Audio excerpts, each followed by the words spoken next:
Euh, En termes de déroulé, on va vous donner donc la parole, Claire et Willy, et puis on va échanger euh, pendant une vingtaine de minutes, plus spécifiquement autour de la question des transformations écologiques et des services publics, avant de vous ouvrir la parole plus largement, donc autour de 12h55. Donc, Claire, vous êtes historienne et Willy, sociologue. Vous avez déjà travaillé ensemble en 2021 avec votre collègue Julie Gervais autour de l'ouvrage La valeur des services publics. Et donc, on vous reçoit aujourd'hui pour présenter ce dernier ouvrage, La haine des fonctionnaires, sur lequel je vais vous laisser donc nous parler. On a décidé qu'on allait parler surtout des deux premières parties du livre et c'est Willy qui commence avec la première. Oui, merci beaucoup à vous pour votre action d'abord, qui est absolument essentielle parce que les services publics doivent aider en effet à ce qui est une absolue nécessité aujourd'hui, c'est-à-dire la transformation écologique de tout, et notamment de l'action publique. Euh, et donc on a besoin de fonctionnaires. Or, c'est vrai qu'il n'y a pas de chansons d'amour à l'endroit des fonctionnaires, style il m'a aimé toute la nuit mon fonctionnaire, c'est plutôt mon légionnaire, lequel tue d'ailleurs le légionnaire. Mais par contre, on devrait avoir, oui, sans doute, une chanson qui nous dise il m'a aidé toute la vie, mon fonctionnaire. Et pourtant, c'est l'inverse qui se passe, puisque les fonctionnaires subissent des caricatures soi-disant humoristiques perpétuelles de la part d'humoristes paresseux, je crois, car ils ne s'attaquent pas, par exemple, évidemment aux banquiers, ni aux jets privés, ni aux yachts privés, ni aux pollueurs des multinationales, mais s'en prennent assez systématiquement aux Roms d'ailleurs aussi, et aux fonctionnaires, c'est-à-dire des gens qui ne se défendront pas et qu'il est si simple de moquer quand on ne les connaît pas. Euh, donc, l'une des dimensions du livre, il y en a deux, je crois, c'est euh, pour la première, de rappeler que les idées toutes faites à l'endroit des fonctionnaires sont des idées toutes fausses. Vous l'indiquiez à l'instant. Toutes, et notamment, bien évidemment, fonctionnaire égale feignant, fonctionnaire en arrêt maladie, etc. Bon. Sur les arrêts maladie, vous l'avez vu, le projet et Kasbarian, le ministre de la fonction publique, semble mener le feu plus loin sur ce sujet. Euh, L'idée d'un délai de carence de 3 jours est en pleine actualité, avec ce sous-entendu gros comme un nez au milieu de la figure que les fonctionnaires seraient des paresseux en réalité, hein, ou profiteurs. Bon, parmi les 1000 caricatures. Il faut dire un mot sur ces questions d'absentéisme. Tout d'abord, premièrement, pour rappeler à quel point le terme même, hein, absentéisme, est un scandale. Bon, comme si les gens étaient coupables d'être malades, quoi. Ce qui est assez hallucinant en réalité, d'une part. Et puis d'autre part, euh, rappeler que oui, dans le secteur privé, nombre de jours de carence sont pris en charge par les conventions collectives, que oui, les fonctionnaires sont en moyenne, parce qu'on ne recrute plus suffisamment dans la fonction publique, sont en moyenne beaucoup plus exposés à des flots de population qui passent près d'eux, donc avec l'exposition au risque qui s'ensuit, que dans le privé, et puis que l'âge moyen, par exemple, pour rester là, des fonctionnaires est de 50 ans pour 1 sur 3 en 2023, quand il est de 10 ans de moins pour les salariés du public. Et puis, et je m'arrêterai sur ce point pour aborder l'autre,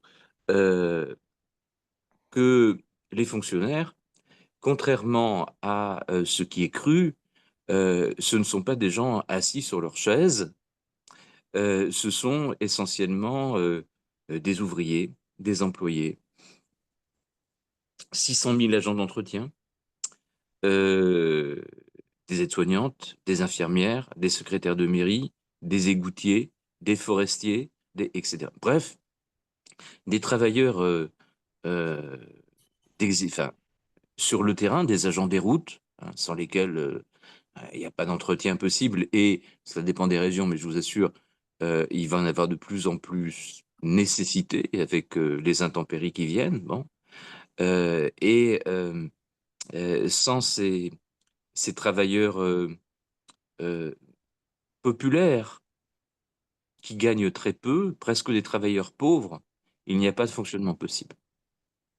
Donc, c'est l'un des aspects que ce livre aussi rétablit, c'est-à-dire les fonctionnaires ne sont pas celles et ceux que l'on croit, ce sont euh, des, euh, euh, des travailleurs populaires. Euh, et c'est aussi pour ça d'ailleurs qu'il y a parfois des arrêts maladie. Quand vous êtes aide-soignante, oui, vous êtes en arrêt maladie, davantage que si vous êtes cadre à TF1. C'est tellement évident, mais c'est tellement pas dit qu'à ce point, ça devient en effet une sorte de fake news.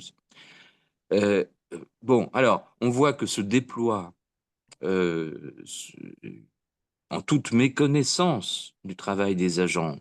Ce que le livre essaye de rappeler, c'est aussi ceci, c'est-à-dire comment les gens peinent, effectuent leur charge d'effort, euh, la violence qu'ils subissent, les fonctionnaires, et qui passent totalement inaperçus habituellement.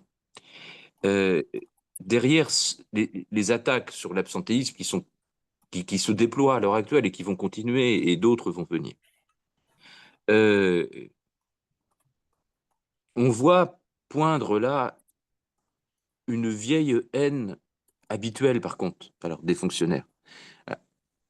C'est la haine de ce que l'on appelle la noblesse managériale publique-privée, c'est-à-dire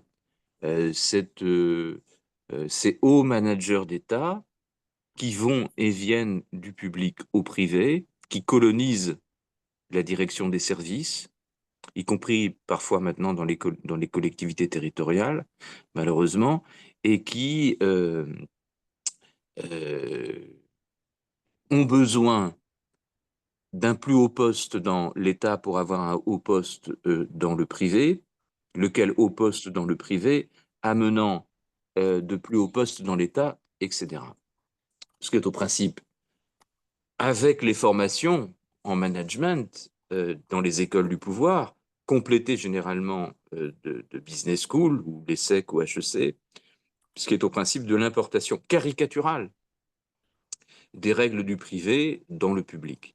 Donc cette haine-là, cette détestation, dès l'origine presque, et par obligation de carrière des fonctionnaires, on la connaît. Mais par contre, ce que montre le livre, c'est que confluent maintenant trois flots de haine envers les fonctionnaires qui finissent par faire torrent de boue. Et que ça a des effets qui sont des effets dramatique, j'y viendrai en un mot. Un second flot de haine qui est la haine de certains milieux populaires contre des fonctionnaires qui sont pourtant les seuls, les fonctionnaires, à pouvoir les aider. Parce que ils n'ont plus accès, de la part des fonctionnaires qui sont en pénurie de personnel, de moyens, avec un temps cannibalisé par le contrôle des managers, et notamment, ce que vous connaissez bien, le reporting, bon, qui sont hors d'état d'assurer une aide personnalisée pour des publics qui pourtant en ont grandement besoin et qui n'en ont plus accès.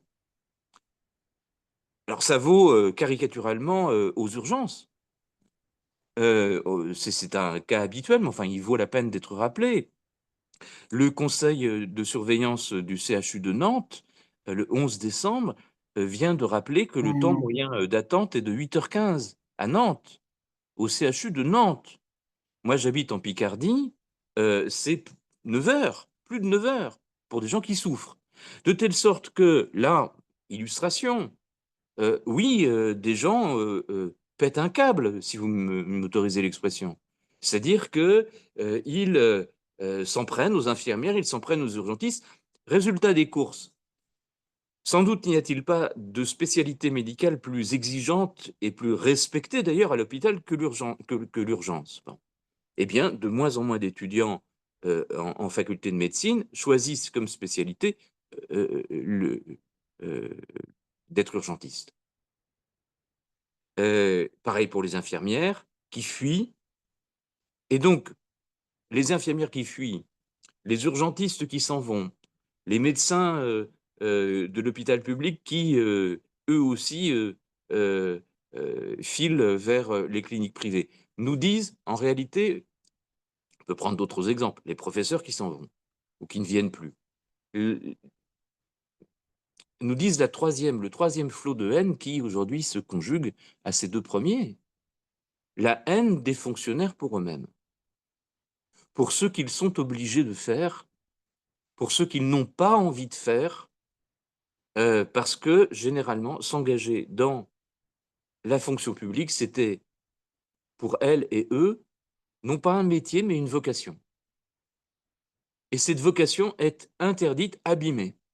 Je pense à cette assistante sociale qu'on décrit, alors cette fois dans La valeur du service public, avec Claire et Julie Gervais, nous avions réalisé auparavant, et qui tous les jours s'en va aux toilettes pour pleurer, qui ne dort plus, etc. Je ne veux pas faire dans le listing des douleurs, mais qui ne supporte plus ce métier, ou des gens qu'elle aidait et qu'elle avait fierté d'aider. Aujourd'hui, l'insultent, parfois sont à deux doigts d'en venir aux mains, même des gens qu'elle connaissait depuis longtemps, parce qu'elle ne peut plus accomplir son métier tant elle a son temps de travail cannibalisé par, oui, le report sur son ordinateur d'à peu près toutes les aides qu'elle verse au centime près, de toutes les actions qu'elle déploie, etc. Donc son temps de travail est divisé par deux. Beaucoup de professeurs n'en peuvent plus, d'enseigner, y compris des programmes qui confinent, notamment pour les sciences économiques et sociales, à de la pensée unique néolibérale. Ils ne se sont pas engagés pour ça. Ils se sont engagés pour aider à avoir un minimum de savoir critique en diffusant la pluralité des façons de voir le monde. Et voilà à quoi est réduit leur enseignement, qui n'est plus d'ailleurs un enseignement, puisque désormais il faut noter tout le temps, et donc comme on note tout le temps, on n'a plus le temps d'apprendre, d'avoir ce cursus minimum du temps long. Et donc ils s'enfuient, beaucoup de professeurs s'enfuient. On en est là, ces flots de haine, ces trois flots de haine, en réalité, s'en prennent aux fonctionnaires, en étau, pourrait-on dire. Par en haut, c'est la haine des managers publics-privés. Par en bas, c'est la haine d'un nombre croissant de personnes dans des groupes populaires qui ont des vies intenables et des avenirs totalement interdits.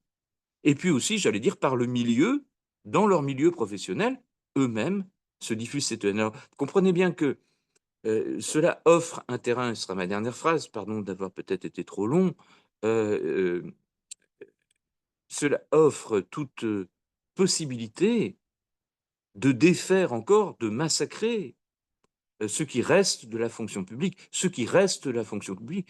Regardez les centres des impôts, il n'en reste rien. Tout au moins dans mon département et dans bien d'autres. Les maternités de proximité, il n'en reste rien. Pour les impôts, beaucoup de gens qui n'ont pas un lourd capital scolaire, aller là parce que remplir sa feuille d'impôt correctement ouvre à des aides sociales. Sans ces aides, ils ne peuvent pas tenir, alors même qu'ils ne tiennent pas.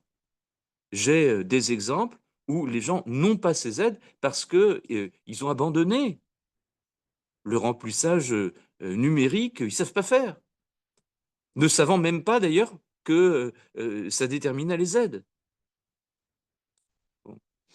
Ce qui est grave, c'est que la destruction d'encore plus de fonctions publiques, qui est un désaménagement du territoire, en cascade d'ailleurs, eh bien, va s'accentuer. Plus la légitimité des fonctionnaires est réduite. Et la conjonction de ces flots de haine réduit la légitimité des fonctionnaires. D'où, je pense, la nécessité de réagir ensemble, de réagir vite, quand il est encore temps, car, à notre avis, on est à un point de basculement historique. Pardon si j'ai été un peu long, je n'ai pas minuté. Pardon. Merci Willy, du coup tu as fait un super tour d'horizon du livre et avec une petite vignette en passant, on avait prévu de ne pas le développer hein, sur dématérialisation, aménagement du territoire, mais s'il y en a que ça intéresse, il y a y compris des enjeux écologiques, on pourra y revenir dans la discussion. Et je voulais juste signaler vite fait ce qu'il y a d'autre dans le livre. Donc, vous l'avez compris, il y a des portraits. On a vraiment essayé de partir de situations, de métiers, de personnes qui nous ont accordé des entretiens ou autres pour avoir quelque chose à la fois de lisible aussi pour les non-fonctionnaires, mais d'incarné et qui parle de toutes ces différentes parties du public dont on parle jamais. Et puis en même temps, on essaye de faire œuvre de pédagogie un peu générale.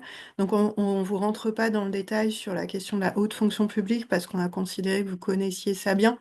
Mais donc vous l'avez compris, on discute cette idée de noblesse managériale publique-privée comme étant celle qui est aux manettes des réformes.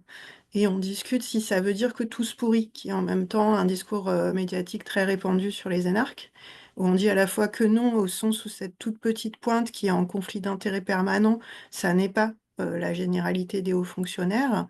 Et en même temps, on dit un petit peu tous complices d'une certaine façon, ou tous en difficulté pour ne pas être complices. Je pense que ça vous concerne pour les gens qui sont là.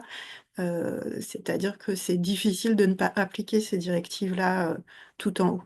Et je voulais juste mentionner un autre point qu'on développe un peu dans le livre et qui, moi, me tient à cœur, c'est les questions d'externalisation.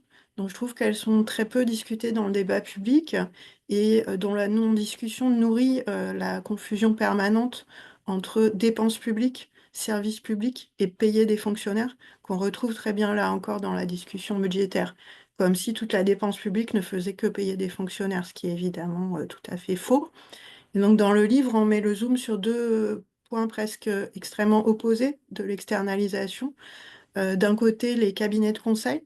Donc je ne rentrerai pas dans le détail, mais en plus de la discussion du rapport de la commission d'enquête parlementaire sur McKinsey, on s'appuie sur les travaux de Julie Gervais pour réfléchir à comment ça se fait qu'on met autant d'argent dans des cabinets de conseil. Et là, on ne parle pas des petits cabinets écolos, on parle des mastodontes du secteur qui coûtent extrêmement plus cher que le même travail fait par des fonctionnaires.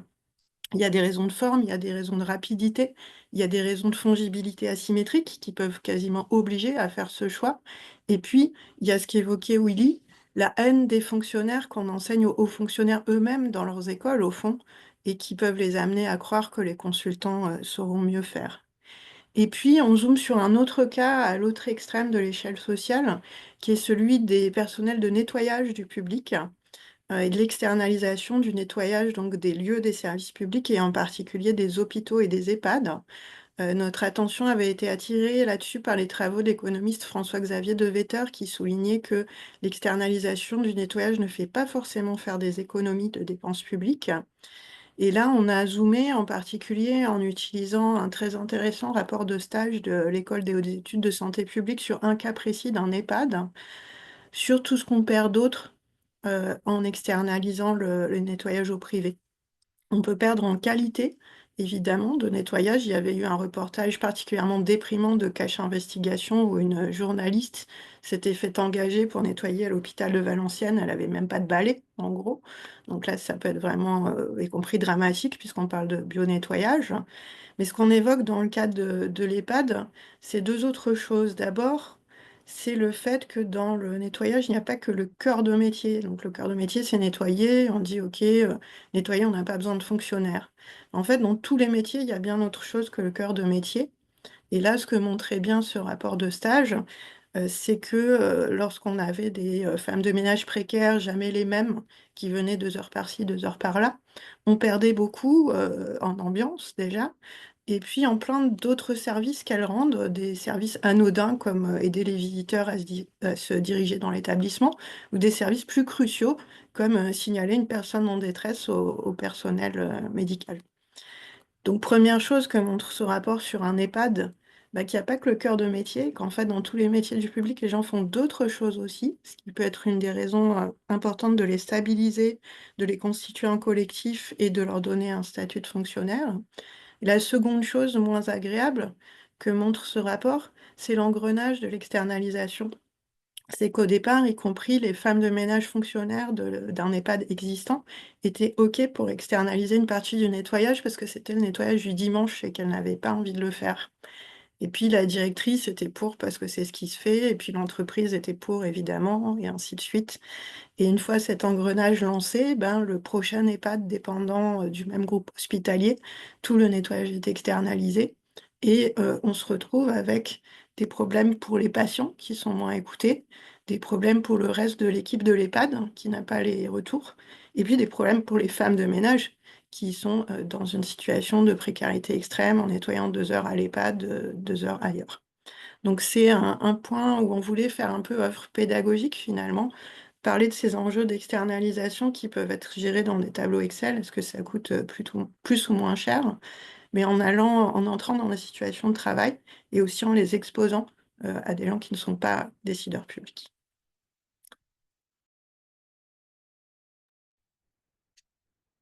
Merci à tous les deux donc, de nous avoir résumé ainsi ces deux dimensions de votre ouvrage, donc à la fois d'où vient cette haine des fonctionnaires et à la fois en fait, la diversité que recouvre cet unique terme de fonctionnaire qui désigne toutes ces personnes qui effectuent un service public, en tout cas un service essentiel, mais qui sont pas, enfin, qui sont reconnus comme tels ou pas. Nous, on voulait plus spécifiquement s'intéresser ici aux questions du lien entre le service public et les transitions écologiques. Et donc, on a préparé ensemble deux axes de questionnement qui, en fait, répondent précisément à ces deux dimensions. La première question sur laquelle je voudrais vous interroger, c'est comment ce discours sur l'écologie punitive qu'on peut entendre émaner de différentes parties du corps social et du corps politique peut participer de ce fonctionnaire bashing que vous décrivez.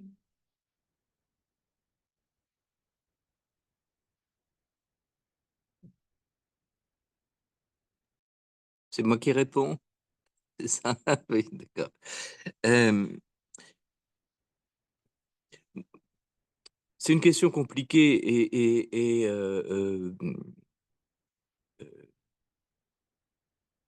je pense que, Tiphaine, euh, tu parles de discours, on n'en est plus là, je crois, dans le fonctionnaire bashing et l'écologie bashing qui ne font qu'un. On est dans l'ordre des pratiques. Je ne prendrai qu'un exemple pour ne pas être trop long, mais la discussion permettra, j'imagine, de revenir sur nombre de points. Euh, L'Office national des forêts. Les forêts sont centrales, on le sait. Elles sont centrales pour la biodiversité, elles sont centrales pour la respiration de la planète, elles sont centrales et détruites. Euh, L'Office national des forêts, sans être trop long, vous le savez, depuis des années maintenant, est réorganisé. Il est filialisé. Il est, pour nombre de ces branches qui sont jugées les plus rentables, vendu à la découpe au privé. Les forestiers, qui là aussi ont pour métier ce qui était pour eux une vocation. La sylviculture, c'est-à-dire comprendre, et c'est pas simplement découper à la tronçonneuse, hein, comprendre le fonctionnement d'un milieu naturel, le préserver le plus finement possible, continuer à ce que ces équilibres soient maintenus, bien, oui, c'est une vocation. D'autant que tout le monde ne prend pas nécessairement plaisir, enfin tout au moins autant, à passer sa vie dans les bois. Bon, hein, les gens préfèrent, je ne sais pas, euh, vivre entassés dans les villes. Euh, mais donc c'est une vocation. Cette vocation est non seulement empêchée, elle est interdite, elle est massacrée. Ce métier est massacré. Bien. On a un métier qui réclame, par exemple, des radios régulières des poumons à cause des émanations de carburant, des particules de suure, cancérigènes, inhalées des jours durant. Mais quelle médecine du travail aujourd'hui et quelle médecine du travail publique est dans ce pays suffisante pour offrir cela? La médecine du travail est aujourd'hui le secteur, je parlais de spécialité médicale, il y en a d'autres, hein, la psychiatrie et même la gynécologie. Mais la médecine du travail est le secteur, en termes de spécialisation des étudiants, qui est alors, le plus maltraité du monde. Il n'y a plus de médecin du travail. Alors, il y a des situations où, non, j'allais dire, on peut plus ou moins s'en passer. Non, on ne peut pas s'en passer, mais pour les forestiers, c'est particulièrement inacceptable. Pour les égoutiers également, hein, dont l'âge d'essai moyen est de 57 ans. Bon. Et sans égoutier, je vous assure, c'est très compliqué de fonctionner. Bon. Mais pour les forestiers, donc, plus de médecine du travail. Et puis pour les forestiers, des déplacements qui s'allongent, puisqu'il y a de moins en moins d'embauches. Des charges de travail qui s'alourdissent, des charges de travail qui changent presque d'un jour à l'autre. On leur dit non, et cela vaut dans beaucoup de métiers, et qui sont surtout décidés loin d'eux, par des managers qui n'y connaissent rien. C'est l'empire des comptes. C'est ce mantra qui est on rogne surtout, y compris dans la protection des forêts. L'empire des comptes, c'est ce mantra qui est enseigné dès les premières semaines des cours de management dans les écoles du pouvoir. La rentabilité financière immédiate, doit, doit régler l'activité des services. C'est totalement fou. Comment une forêt pourrait-elle être d'une rentabilité financière immédiate? Comment du soin pourrait-il être d'une rentabilité financière immédiate? Euh, alors, on peut multiplier les exemples. Je pense que celui-ci est particulièrement frappant. Le fonctionnaire bashing qui se joint à l'école, enfin, au green bashing, pourrait-on dire, n'est pas un discours, il est en acte.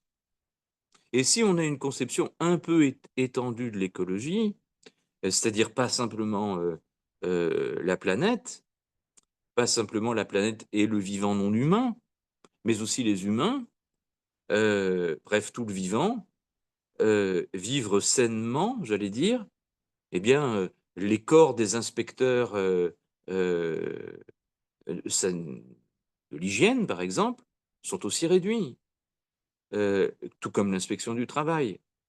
Bien. Donc, si on prend l'écologie de façon élargie, comme une écologie sociale, Tout ceci est évidemment totalement réduit. De sorte que moi, je suis extrêmement inquiet. On voit aujourd'hui ce même gouvernement qui est en réalité, pour être honnête, un gouvernement qui dure depuis 25 ans ou 30 ans, hein. Il peut y avoir des inflexions, mais enfin, sur l'essentiel, il n'y en a pas. Relancer le nucléaire, continuer à casser à bon compte du fonctionnaire. C'est l'ensemble de cette politique qui heu heu, montre une continuité quand même, hein, avec des ministres de l'écologie qui ne comptent pas, dont les budgets sont réduits comme peau de chagrin, enfin, il faut quand même dire les choses telles qu'elles sont, et des ministres de la fonction publique qui ne connaissent rien à la fonction publique. Je veux terminer par là, je ne sais pas si j'y aurais répondu à ta question, Tiffaine, tout au moins en indiquant que ce n'est pas un discours, que c'est une pratique Peut-être et juste que un ça petit passe et que ça passe par la case des fonctionnaires. Je dirais simplement la chose suivante pour conclure, c'est que regardez, les parcours des 2 derniers ministres, pour s'en tenir là, des 2 derniers ministres de la fonction publique. Ils sont particulièrement éloquents de ce que nous nommons la noblesse managériale public-privé, qui n'y connaît rien au public, évidemment, hein. Kasbarian, bon, Kasbarian, l'ESSEC, puis consultant, d'abord chez cabinet de consulting Peloite, puis à PMP Conseil, consultant dans le privé. Il n'a jamais vu aucun fonctionnaire de sa vie au travail, hein. Et le précédent, Stanislas Guérini, l'école alsacienne comme d'autres, et puis également HEC et la business Harvard, enfin Harvard Business School.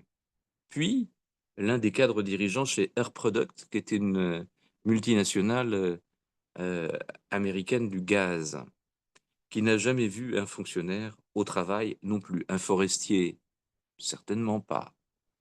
Bon, donc tout est dit à partir de là, je pense, dans le mépris que l'on accorde à l'endroit de l'écologie, alors que non, c'est pas la planète brûle là, c'est la planète se calcine presque, et on ne fait rien, et on détourne les yeux, et on donne pas les moyens d'action.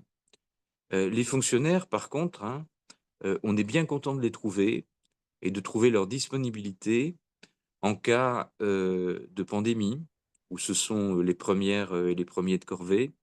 Quand il faut reconstruire ce pays, ou alors là, il y a plus de bashing à leur endroit, hein, après la Seconde Guerre mondiale, ou quand il y a de vastes tempêtes, où ils sont disponibles, j'allais dire corvéables, mais ils le font par vocation, à merci, heu ou quand arrivent des marées noires. Donc je pense qu'il y a un lien très profond entre le fonctionnaire bashing et l'écologie bashing. juste un petit point pour revenir sur l'aspect punitif, en complément. C'est-à-dire que c'est enfin, je pense que vous le savez, mais c'est toujours bien de se le répéter parce qu'on peut se dire qu'après on peut le répéter à d'autres, hein. Mais c'est quand même drôle comme punitif, c'est une qualité ou un défaut selon la catégorie de fonctionnaire et selon les gens dont il s'agit de punir.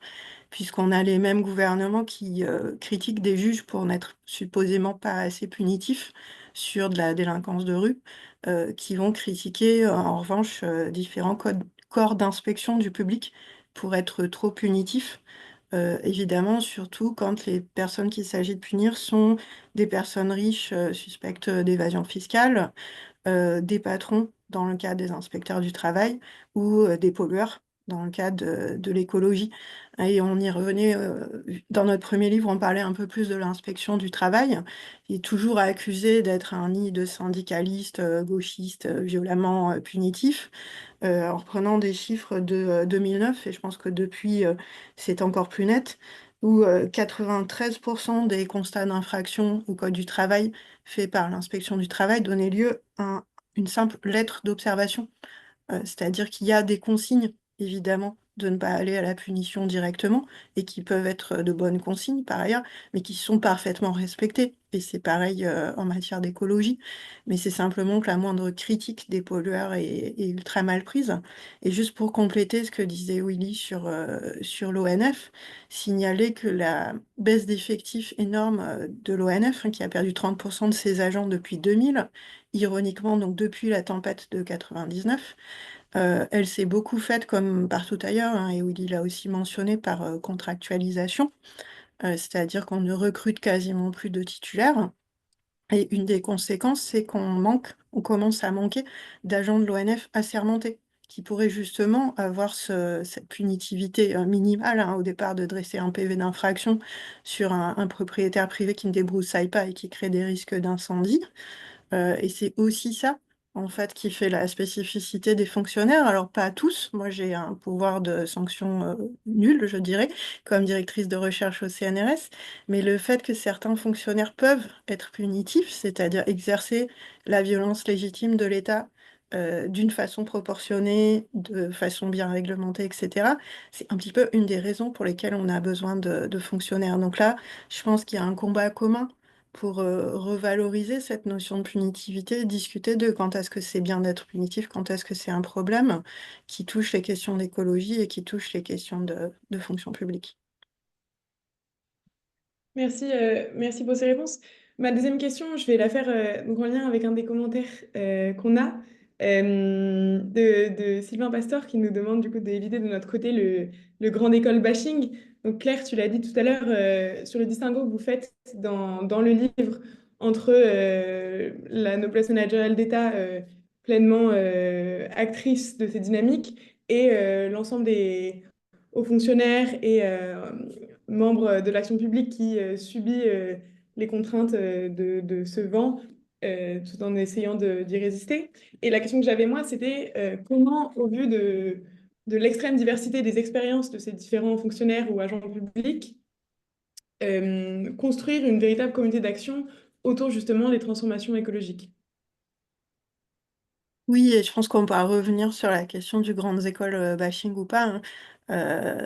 Ce qu'on dit, c'est qu'on apprend certaines choses dans les grandes écoles qui ne vont pas dans le sens qu'on souhaite ici les personnes présentes dans cette discussion. Et après, heureusement, il y a des gens qui arrivent à s'élever contre, à le désapprendre, à le subvertir, à l'utiliser dans des buts différents. Moi, j'ai fait Sciences Po, je trouve pas non plus que Sciences Po ce soit super, ni à l'époque, ni maintenant.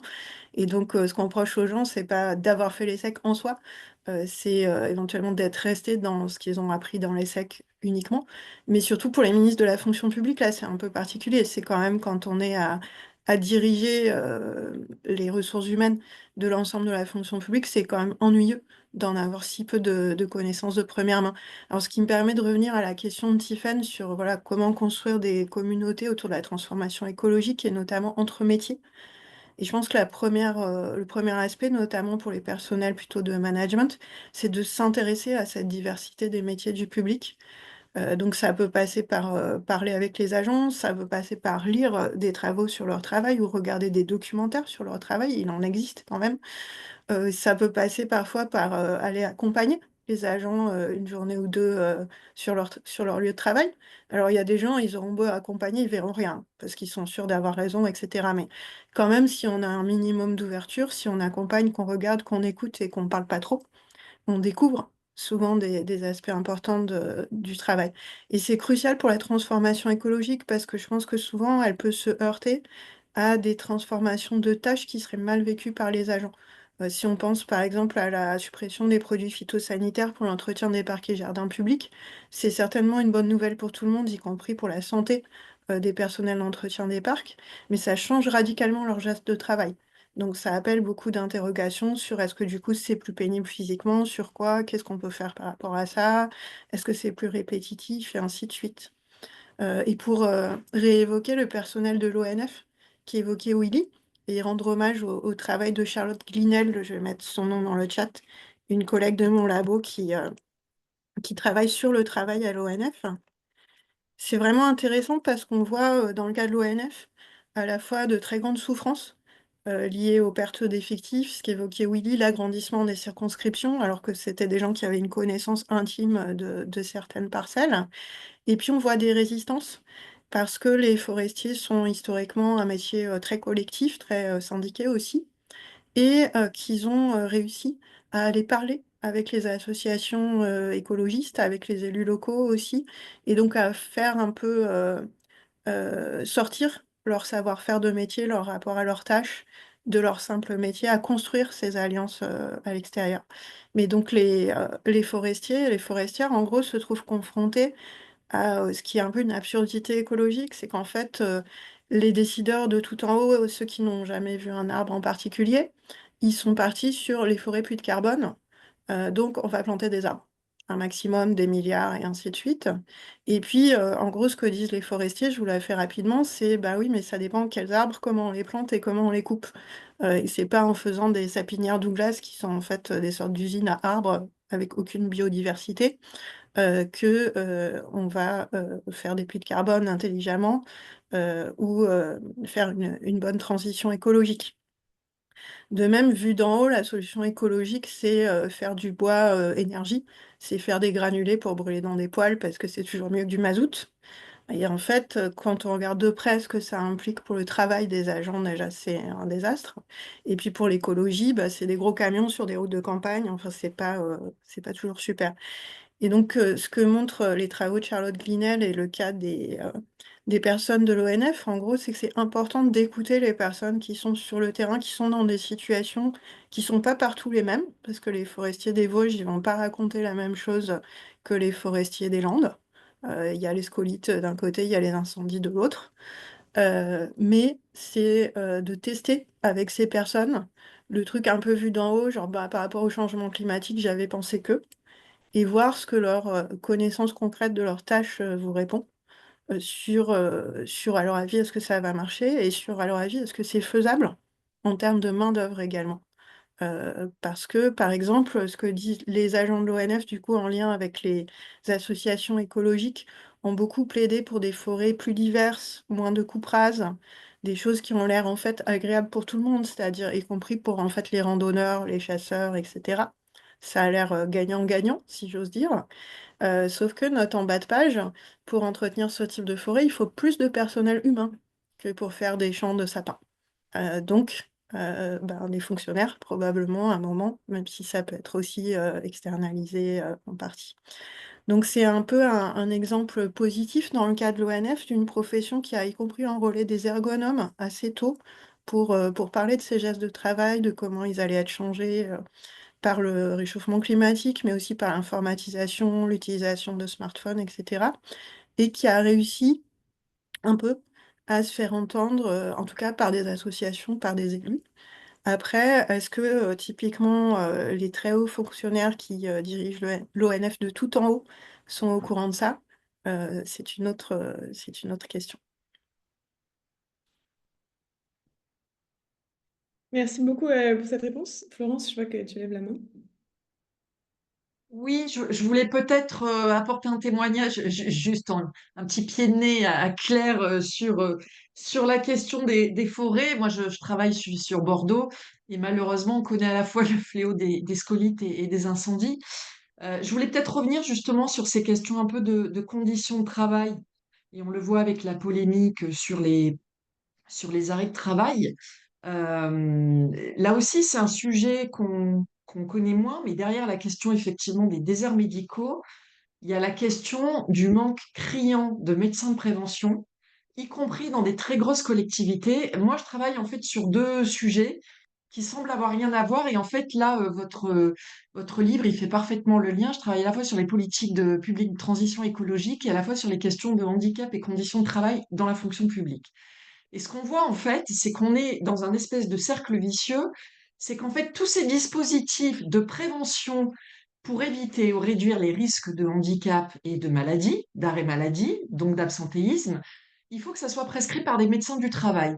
Manque de bol, ces médecins du travail, il y en a de moins en moins. Donc, ils travaillent tous avec des bouts de chandelle, hein, c'est hallucinant. Moi, je vois, y compris des gros départements qui ont plus de médecins du travail, donc vous avez plus d'attestation. Et donc, toutes les personnes déjà en souffrance se retrouvent sans rien et sans prise en charge. Peut-être aussi, je trouvais intéressant, parce que là, on est aussi comment on peut partager et être un peu, j'allais dire, collectivement force de proposition. Dans le début de votre livre, il y a quelque chose qui est très parlant, je trouve, sur cette dégradation du service public et ces pénuries d'effectifs. On dit souvent que dans les accidents d'avion, en fait, c'est pas une seule cause, mais c'est un enchaînement. Et vous prenez très concrètement le cas, par exemple, d'un défaut d'entretien de route par insuffisance de personnel qui va générer des accidents de la route. Manque de bol, je veux dire, les services d'urgence, de secours, ils vont arriver très tard. Et après, les personnes au niveau des urgences, elles seront prises. Là aussi, vous avez parlé tout à l'heure des délais d'attente qui deviennent surréalistes et insupportables dans les hôpitaux. Donc, je pense que c'est aussi un peu ces causes et ces enchaînements qu'il faut vraiment réussir à mettre le plus à jour pour montrer aussi un peu les effets de cercle vicieux. Et je terminerai quand même aussi sur, je reviens sur l'aspect transition écologique. Moi, j'ai été frappée au moment de la crise agricole de voir quand même le caporal en chef de l'administration, le Premier ministre, en février, qui était juché sur une botte de foin en train de clairement critiquer finalement la question des normes administratives. Et là aussi, on parle d'écolo-bashing, on finit un peu par confondre ceux qui finalement écrivent les normes et ceux qui les appliquent et qui sont là pour ça. Donc là aussi, je trouve qu'on vient dans une forme un peu de contexte où finalement ceux qui sont là aussi pour assumer et défendre la foi et les fonctionnaires sont finalement des gens qui semblent les moins assumés. Donc il y a aussi quelque chose à voir, et moi je me souviens très bien des témoignages d'agriculteurs qui disait sur ces questions justement de normes et de difficultés d'application des textes, il y a quelques années, quand on avait encore du monde dans les services déconcentrés de l'État, on avait des fonctionnaires qui venaient chez nous et qui nous aidaient à remplir les dossiers. Donc finalement, là aussi, on est dans un système qui finit par accentuer un petit peu les oppositions entre les différentes catégories et classes sociales. Et peut-être juste pour terminer, effectivement, attention aussi à pas trop avoir des visions binaires sur j'allais dire, les grands cabinets conseils qui finalement sont là et peuvent apporter une bonne expertise. Et pour moi, le sujet, il est surtout de comment on capitalise finalement une expertise qui est externalisée et qui doit être après réinternalisée dans la fonction publique pour vraiment être optimisée en termes de coûts. Et sur aussi les écoles de commerce, etc. Je fais référence au petit commentaire de Sylvain Pastor.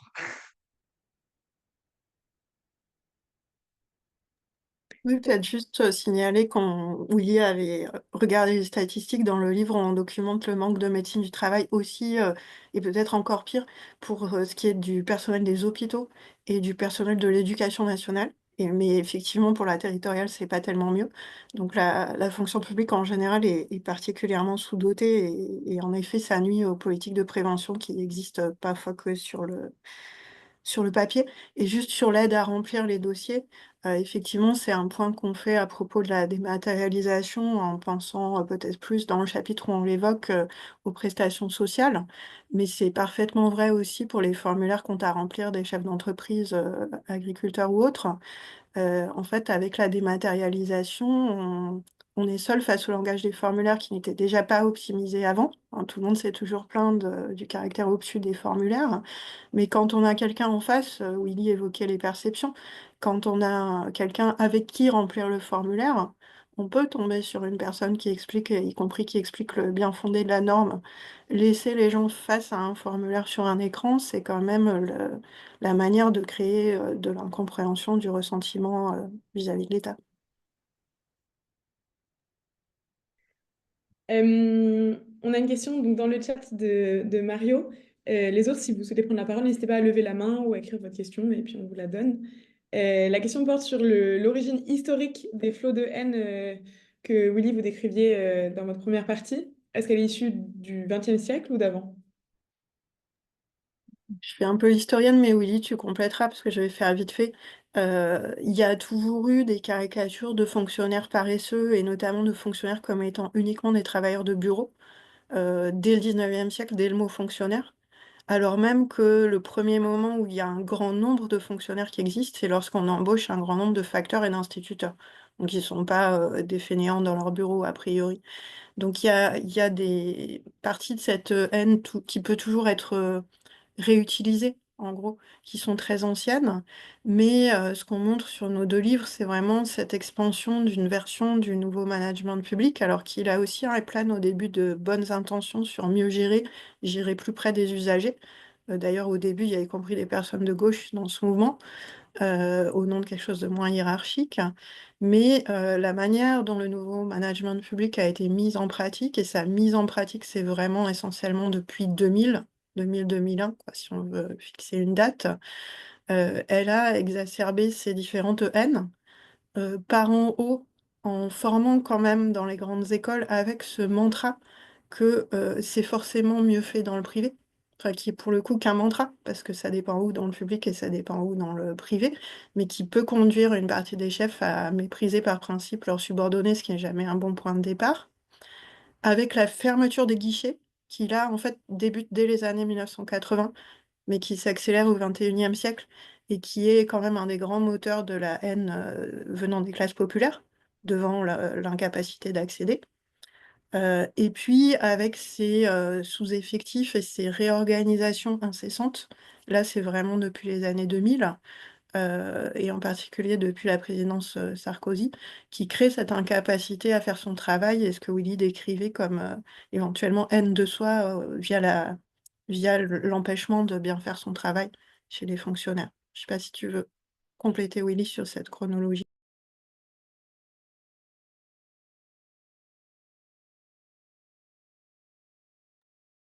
Non, sur la chronologie, je pense que Claire répond tout à fait. Simplement, je le disais, dans des situations de grave crise écologique, sanitaire ou sociale, alors là, on applaudit, y compris à la fenêtre, les infirmières de l'hôpital public. Et puis, ensuite, elles sont obligées de fuir leur travail tellement il est insupportable. Sur l'aspect de la santé, juste quand même, ce qui n'est pas une anecdote, ce qui est plus qu'une anecdote. Puis je reviendrai ensuite, j'allais dire, retournant un peu votre invitation, très aimable, sur une invitation que nous, on pourrait aussi éventuellement vous adresser, euh, au lien. Euh, Mon premier point donc sur la santé est tout de même euh, symptomatique. L'ARS Île-de-France, qui gère tout de même la santé d'un Français sur 5 à peu près, quoi, était pendant la pandémie de Covid dirigée par Aurélien Rousseau, que vous connaissez. Soit. Aurélien Rousseau, pour des raisons diverses, et épuisé également, euh, s'en va rejoindre ensuite le Conseil d'État et est remplacé par qui? Par Amélie Verdier. Amélie Verdier qui était directrice du budget. Amélie Verdier qui a été l'une des plumes de la LOLF. Amélie Verdier alors là, pour le coup, hein, elle ne l'est plus maintenant, mais qui, pour le coup, est l'exemple typique du mantra incarné rentabilité financière immédiate. Et qui vient à l'ARS Île-de-France juste après la pandémie, juste après la pandémie. C'est pour montrer ce qu'on a appris dans ces milieux-là, c'est-à-dire vraiment rien. Et dire, quand même, faut réorganiser parce que travaille pas bien ici, quand même les performances sont faibles. Ce qui caractérise d'ailleurs tous les managers qui vont et viennent du public au privé, c'est leur appétence qui devient une compétence professionnelle pour la réorganisation fusion des services. Alors ça, systématiquement, vous avez une réorganisation fusion des services. C'est sur cela même d'ailleurs qu'ils sont évalués par des recruteurs qui, etc.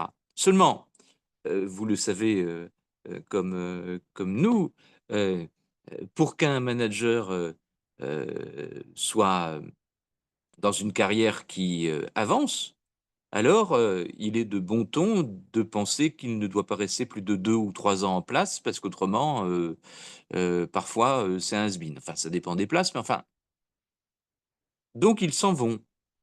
Donc ils ne voient pas les effets des réorganisations, fusions qu'ils opèrent, ni pour, les fonctionnaires dont ils cassent le métier, les solidarités et qui font, souffrir, ni évidemment pour les entre guillemets «publics», qui, se trouvent, ensuite impactés.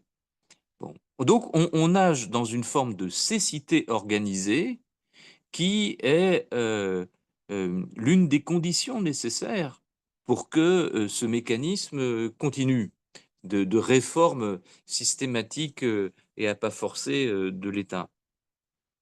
Heu, Moi je serais, petite incise, extrêmement favorable, pardon, d'être aussi, peut-être, radical, mais à ce qu'un manager, qui prend un poste, effectue, minimum 2 mois, enfin disons 2 mois de stage professionnel dans le service, qu'il, s'en va, diriger. Ça éviterait, du hors-sol. Mais enfin, ça vaudrait pour bien des, carrières, également pour les carrières de députés d'ailleurs, je pense, hein. Je pense que, existaient auparavant, hein, pas des stages ouvriers, à l'ENA, hein, mais enfin des stages pour les énarques qui allaient un petit peu voir comment la vie se passe en dehors des beaux quartiers. Bon, heu, réactiver, ce mécanisme n'aurait rien, de, scandaleux, je pense. Et enfin, oui, je voudrais adresser aux Lières peut-être, d'une certaine façon une, non pas une demande, non pas une invitation, mais une réflexion. Si on considère, d'une part, que, heu, l'exemple d'Amélie Verdier est sur ce point, frappant, qu'ils qu'ils, la noblesse managériale publique-privée, n'apprennent rien, tant ils sont matrixés, comme on dit, par, leur formation, initiale. S'ils n'apprennent rien, alors ils vont continuer. Avec, des effets, bien sûr, y compris pour l'écologie, mais aussi dans d'autres domaines, délétères. Heu, alors ils vont continuer sans cesse et sans cesse. Pourquoi arrêteraient-ils? Heu, de sorte que il faut les arrêter et il n'y a pas d'évaluation sérieuse de ces politiques. Il n'y a pas d'évaluation. Une évaluation qui serait, oui, sérieuse, c'est-à-dire pas effectuée par en haut via des consultants, qui, débarquent, mais, effectuée, par, notamment ceux qui vivent les réorganisations et ceux qui endurent, les usagers, les réorganisations. Une évaluation par en bas. Moi, je serais, et je crois que nous sommes nombreux, favorables à ce qu'une initiative commune, des associations, singulièrement, le Lierre notamment, mais d'autres qui se joindraient à elle, à destination des syndicats de fonctionnaires, qui, sont des partenaires souvent, et qui ont été des partenaires dans nos travaux. Je pense, à la FDSP, CGT, les territoriaux, à l'UFSE, les agents de l'État ou à CGT Action, Santé sociale, mais aussi à la FSU et Solidaires. Qu'on ait une démarche qui vienne des associations pour que, nous soyons en moyens humains, j'allais dire, de réaliser, une évaluation par en bas de ce qui passe. Cette évaluation par en bas, on le voit immédiatement, sera aussi propulsive, car il y aura immédiatement remontant des propositions. Mais si nous donc je me permets de cette invitation. Si nous ne le faisons pas, Et il y a une forme de responsabilité historique à dans cette histoire quand même. Si nous ne le faisons pas, nous, c'est-à-dire on va pas détourner le regard et se dire bah, nous, il n'y en aura pas. Et s'il n'y en a pas, jusqu'où? Bien. Les syndicats seuls ne le feront pas, ou ils l'auraient fait. Les représentants politiques ne le feront pas, ou ils l'auraient fait. La force d'impulsion doit venir alors des nouvelles forces qui existent, proprement associatives, en une alliance, j'allais dire, inédite et neuve, avec des chercheurs. Nous sommes là avec Claire. Il y en a d'autres sur la fonction publique, très intéressants par ailleurs. Généralement sur des aspects plus sectorialisés, mais c'est très intéressant. Bien. Et avec des agents et avec des usagers ou des usagères. Il existe des collectifs de résistance. Donc, je me permets de retourner l'invitation, j'allais dire, mais je crois vraiment que la situation est proche d'un basculement historique et que si ben, nous n'agissons pas, nous, ce sera tant pis.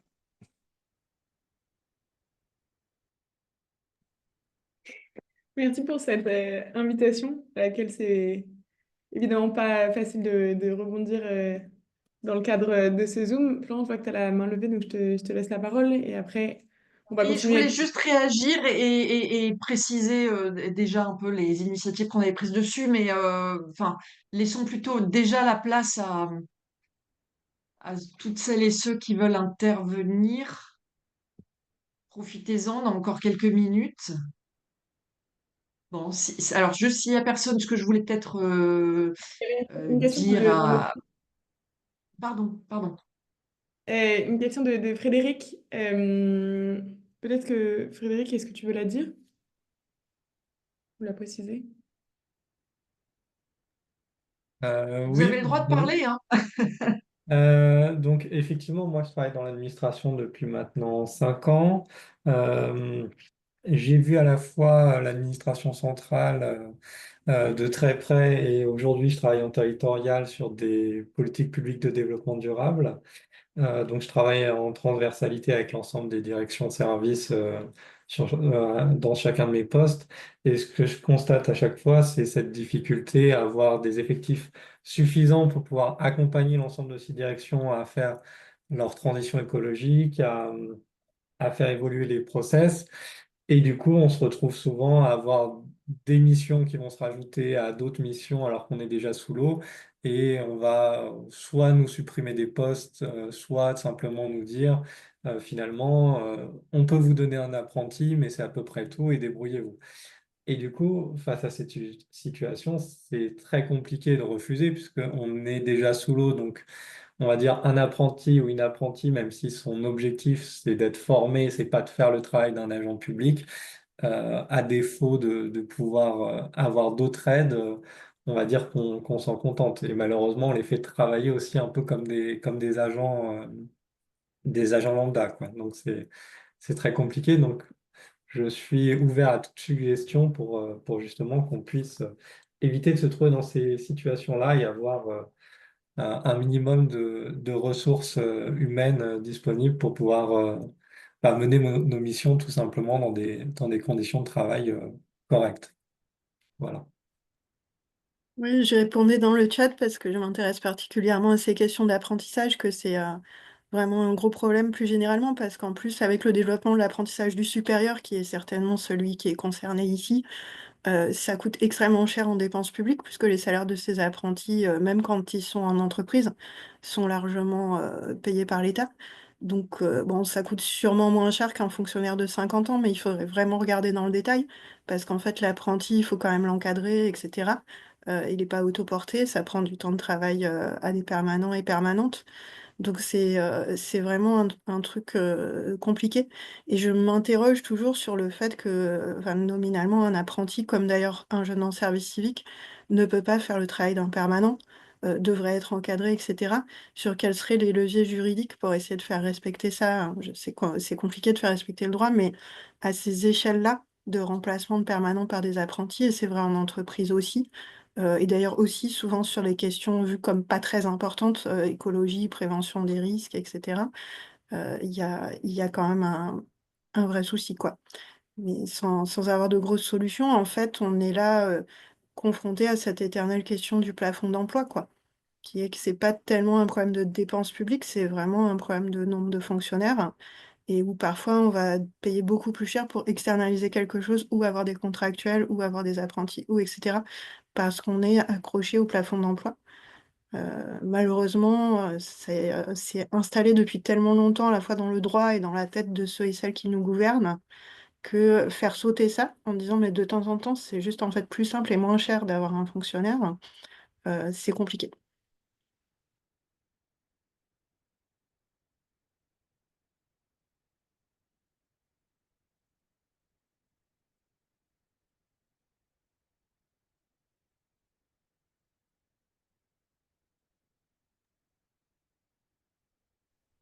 Je pense que Florence, tu peux réagir.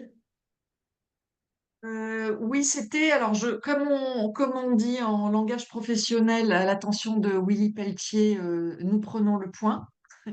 De toutes les manières, hein, là, on effleure le sujet, mais je pense que ça doit donner lieu à de nombreuses discussions et d'ailleurs, on pourra aussi poursuivre pour toutes celles et ceux qui pourront participer aux 50 du Lierre fin novembre. Sinon, quand même dire en termes d'initiative, on avait lancé certains chantiers, notamment on a travaillé, et vous pourrez le retrouver sur le site du Lierre, sur une forme un peu de cahier des doléances sur les questions de transition écologique, dont on peut dire que le thème était un peu la dissonance cognitive que peuvent ressentir les fonctionnaires et les agents publics entre la pratique dans les administrations et les grandes incantations publiques.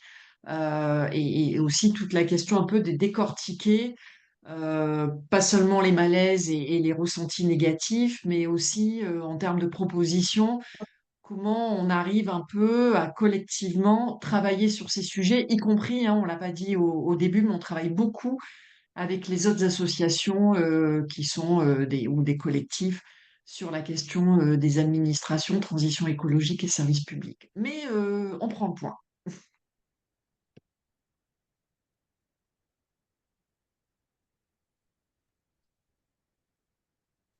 Mario?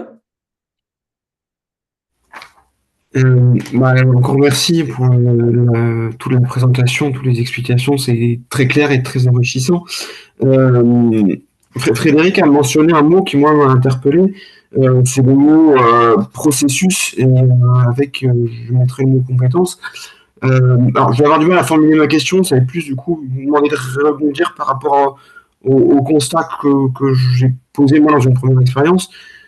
J'ai fait en fait du développement territorial en pays sur des sujets forestiers. Je suis en tout début de carrière, c'était mon premier poste. Et en fait, je me suis beaucoup heurté en interne. Alors, à ce que vous dites, la haine du fonctionnaire envers lui-même, envers les conditions de travail dans lesquelles il est. Mais beaucoup parce que, en fait, il y avait très clairement un manque de, non pas de personnel, je dirais pas que c'est un manque de personnel, mais de compétences de la part des responsables et un manque de processus, de façon de fonctionner, d'organisation collective sur différents points du quotidien, comment je monte un projet avec des partenaires et les élus, comment est-ce que je gère un budget avec quel outil et de manière efficace sans que ça me prenne trop de temps et tout en étant sécurisé. Et c'est, en fait, ça a été assez difficile de pratiquer dans ces conditions-là. Donc c'est pour ça qu'il y avait un peu cette haine. Et en même temps, ben, j'ai du mal à faire le lien avec ce constat-là que j'ai pu faire et les discours que vous avez là. Euh, et pourtant, moi-même, je me disais, mais en fait, oui, il y a un manque de compétences, mais ils ne sont pas non plus tout responsables de tout, parce qu'il y a aussi ces conditions globales. Du coup, c'est plus ça, quel lien entre question de compétences, de process, et le discours sur la haine que vous avez là.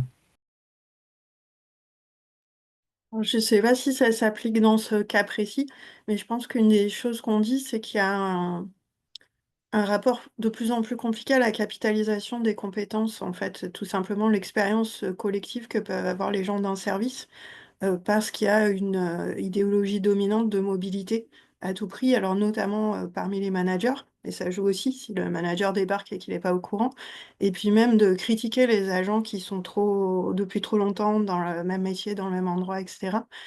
Et alors sûrement là aussi qu'au départ ça partait de bonnes intentions par rapport à des formes de rigidité, mais on est clairement parti trop loin dans cette, direction-là.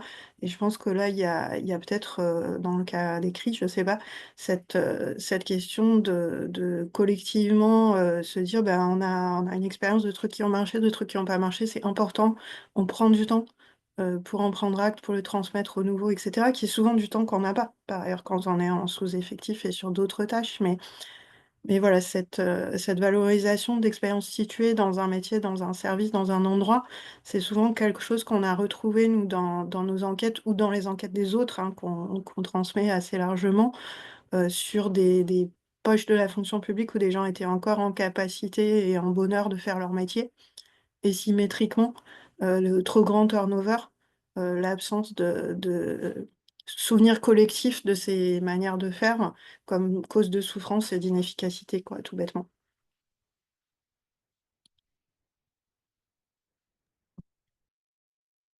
Moi, j'ai encore deux petites questions, mais c'est peut-être que d'autres ont des questions. Donc, je les lance et si jamais vous complétez dans le chat, ceux qui veulent. Mais votre livre, il est quand même très axé sur le cas français, ce qui est génial, mais est-ce que vous auriez des pistes de la manière dont ce contexte français-là s'inscrit dans le contexte européen ou international? Et ma seconde question, c'est dans le cadre là des discussions sur la réforme de la fonction publique, dont on parle beaucoup en ce moment, il y a aussi cette proposition, enfin en dehors de l'augmentation des délais de carence, il y a cette proposition de supprimer ou refondre les catégories ABC. Donc je me demandais ce que vous pouviez en penser et en dire. D'être clair sur le premier point, si tu veux. Ouais, ouais. Je vais- Bah, ouais, effectivement, on a fait le choix de rester sur la France. Après, le mouvement du nouveau management public, le mouvement idéologique et le mouvement de mise en pratique, il est fondamentalement international. Hein, et c'est pas du tout genre les Américains qui nous sont tombés dessus, comme certains le disent, ou l'Europe qui nous est tombée dessus. Parmi les principaux promoteurs originaux du mouvement, il y a des Français. Donc, il s'est passé un peu les mêmes choses un peu partout, dans des chronologies un peu différentes où on peut dire que globalement en France c'est arrivé un peu plus tard parce qu'on n'a pas eu Thatcher et Reagan par exemple, mais disons que cette dévalorisation de ce que le public pouvait avoir d'intrinsèquement différent du privé, au nom d'une idée qu'on devrait tout manager de la même façon, c'est-à-dire le public et le privé, mais aussi en fait n'importe quelle entreprise qui fabrique n'importe quoi devrait tout être managé pareil et n'importe quel service public aussi. Ça, on retrouve un peu dans tous les pays. En revanche, on a des statuts de fonction publique assez différents selon les pays, avec un plus ou moins grand rôle de la carrière longue, notamment pour les hauts fonctionnaires, en fait, du patronage politique ou pas. En Allemagne, des plus grands effectifs qui sont dans ce qui serait l'équivalent de la territoriale. Donc il y a sûrement des choses à aller voir dans le détail, évidemment, pour confronter des expériences, plus roses ou moins roses. Mais mon sentiment, c'est Julie qui connaît le mieux cette littérature, mais c'est que la variabilité entre pays est pas si gigantesque que ça, par rapport à la variabilité qu'on peut observer en France selon les secteurs, selon les lieux, et ainsi de suite, quoi. Et sur les catégories, je laisse Souilly compléter, mais c'est vrai que ma réaction spontanée, c'est que taper sur les catégories, c'est un truc un peu populiste, qui va dire: «Oh là là, c'est trop axé sur le diplôme», alors que c'est pas si simple puisqu'on peut rentrer en C et progresser en interne. Et que l'intention derrière, c'est taper sur les grilles, en fait, sur l'avancement à l'ancienneté, sur les grilles de salaire qui sont raccrochées aux catégories. Et ça, en tout cas, ce rapport aux grilles, c'est vraiment quelque chose qu'on essaye de défendre, plus encore dans notre, 1er livre que dans le second, qui est pas une défense simple, en fait, de dire, l'avancement à l'ancienneté, c'est la chose la plus progressiste et la plus moderne, parce que c'est celle qui permet de lutter contre les discriminations. Alors que dans toute forme de rémunération ou d'avancement au mérite, il y a un fort risque de discrimination. c'est prouvé par toutes les enquêtes de sciences sociales, mais rhétoriquement, défendre l'avancement ou des catégories rigides contre le mérite, évidemment, c'est toujours assez compliqué. Je te laisse compléter ou contredire. Oui. Non, non, contredire certainement pas. Compléter, je ne sais pas. Sur le premier point de l'intéressante question que tu poses, Tiffaine, euh, il y a en sciences sociales euh, notamment ce courant très fort qui part de Max Weber et qui trouve dans le livre important de Jean-Claude Passeron qui s'appelle Le raisonnement sociologique un écho particulier qui consiste à considérer que les situations historiques sont des configurations singulières. Sont des configurations singulières.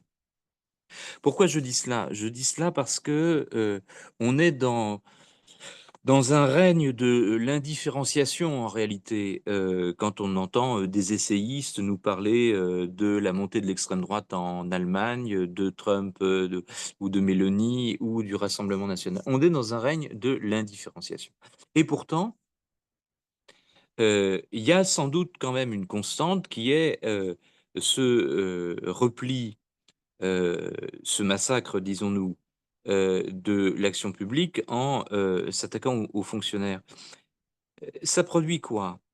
Ça produit, je le disais tout à l'heure, des amertumes, des rancœurs transformées à un moment donné en colère de la part des milieux populaires qui n'ont plus la possibilité d'être aidés, alors que les seules aides possibles, c'était pour eux les aides publiques. La seule gratuité possible, c'était euh, les services publics. Les riches n'ont pas besoin, ou presque, de la fonction publique. Ils ont des écoles privées, ils ont des polices privées, ils ont des jets privés, ils ont enfin, etc. Bien, des cliniques privées. Euh, euh, cette second flot de haine, partout où sont réduits les aides publiques qu'assuraient des fonctionnaires, et où sont réduits les fonctionnaires, participe de la grande colère des milieux populaires.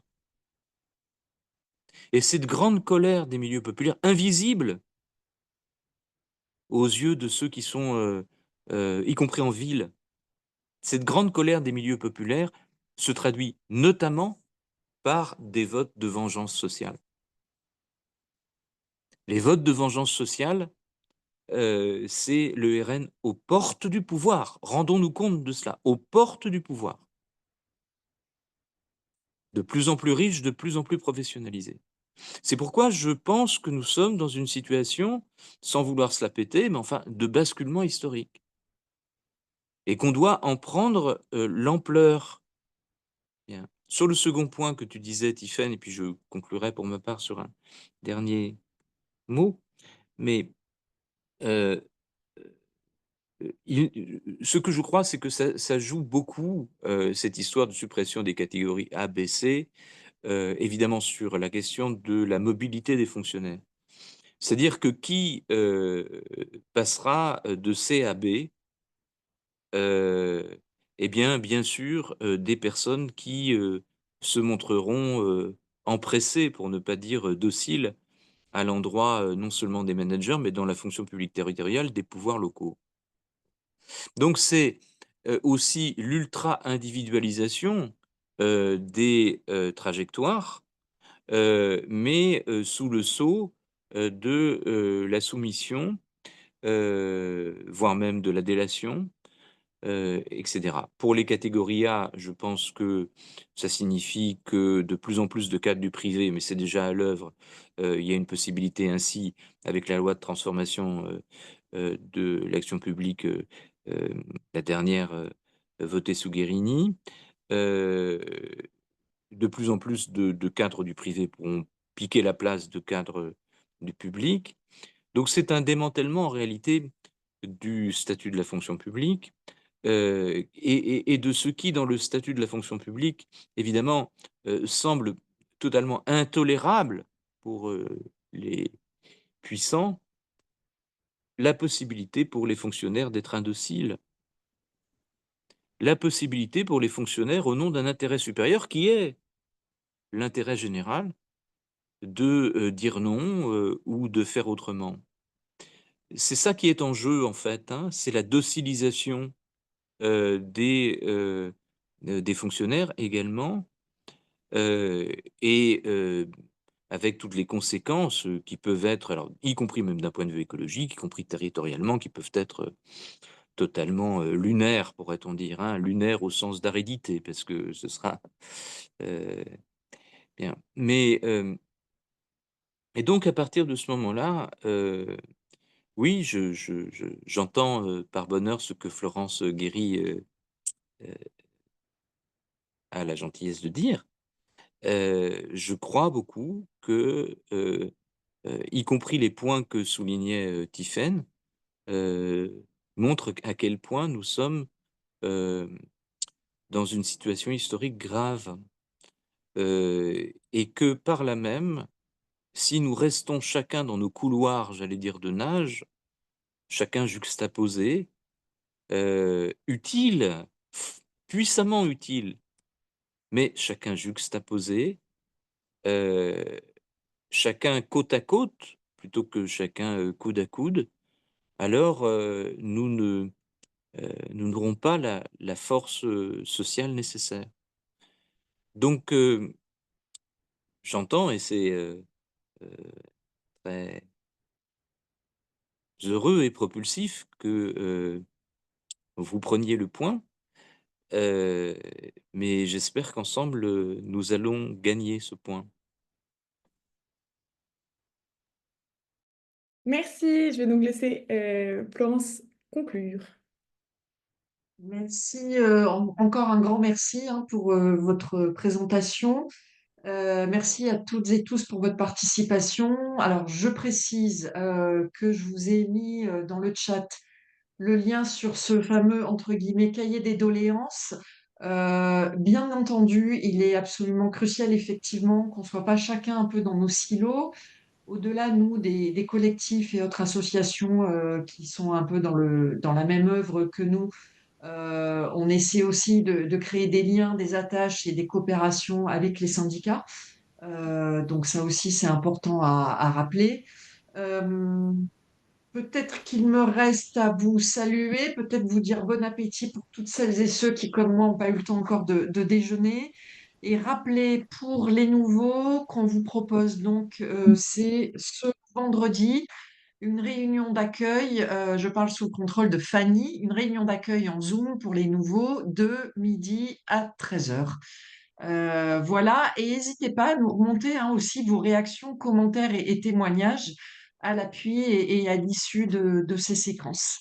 On vous remercie et on vous dit à très bientôt. Merci à Tiffaine et Fanny pour l'organisation. Au revoir. Et merci à vous Merci beaucoup.